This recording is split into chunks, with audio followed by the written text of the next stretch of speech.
people can only succeed to the extent that the leader is giving them clear direction, clear alignment, and clear inspiration to go succeed.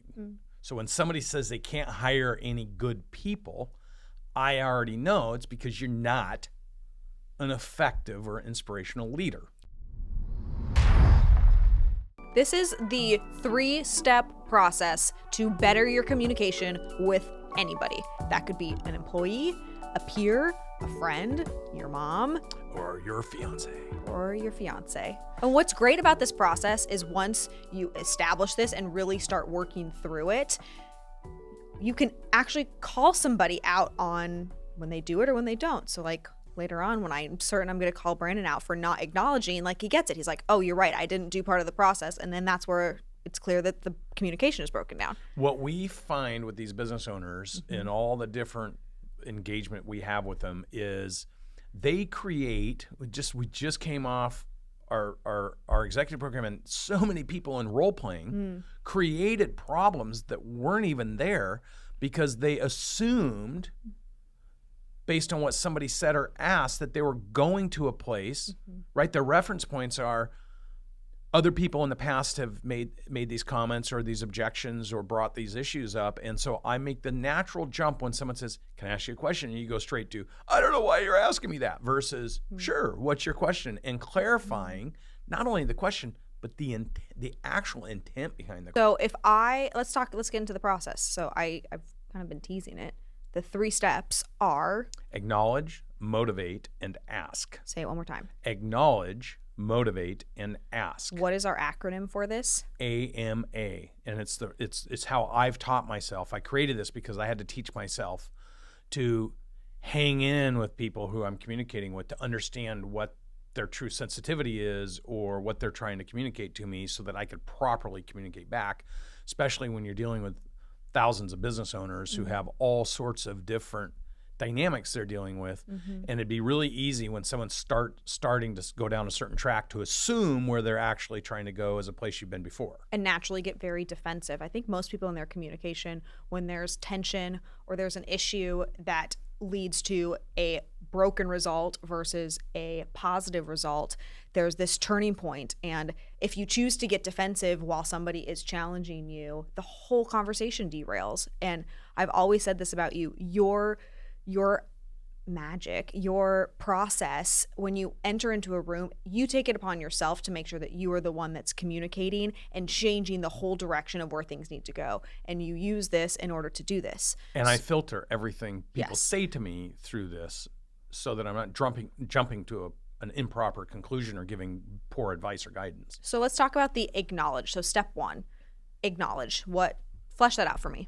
So the acknowledge component is when somebody says something.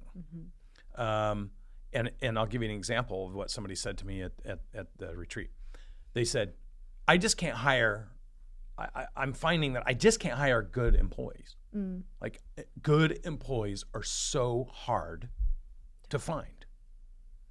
And now you and I both know that people can only succeed to the extent that the leader is giving them clear direction, clear alignment, and clear inspiration to go succeed.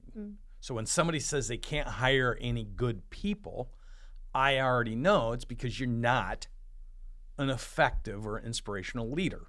Well, and your response would not be, yes, you can, even though you know that's the answer.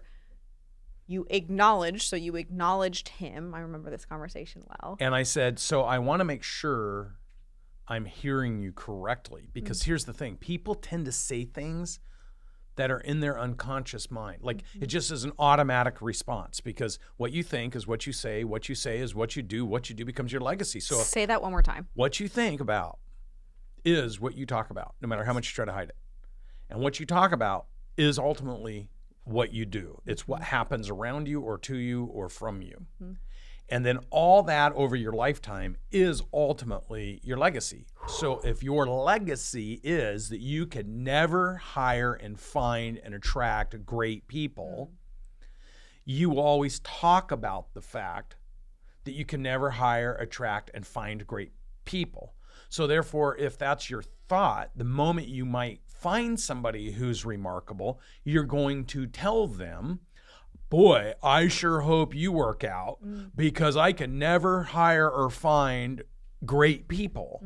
And if I'm a great person, I'm going to look at you and say, well, that's probably because of something you're doing. I don't know that I want to associate with that. And then you take people who actually could be remarkable in your life and you push them all away. But that's the cause and effect, right? So then you continue to reinforce that belief because the good people aren't going to work with you because you're not the kind of person that would inspire a good person to do it. So when you're acknowledging somebody, when they're in the process of saying some broken belief, you can acknowledge them. I want to flesh this out. You can acknowledge them by not agreeing with, but restating and repeating what they're saying. Because what if that's not, because I've said that before. I've said, so I want to make sure what I'm hearing you say is that there aren't great people to be hired. And then you let them either agree or disagree. Now think about that the way I reframe the question. Instead of saying, so what I'm hearing you say is it's hard to hire or find good people. I'm saying, so I want to make sure I clearly understand what you're saying because now I'm engaging them. I'm making them think. You're saying there's no good people that can be hired. And what would they say to that? Well, that's not what I said. Yeah. Well, that is what they But said. that is what you said.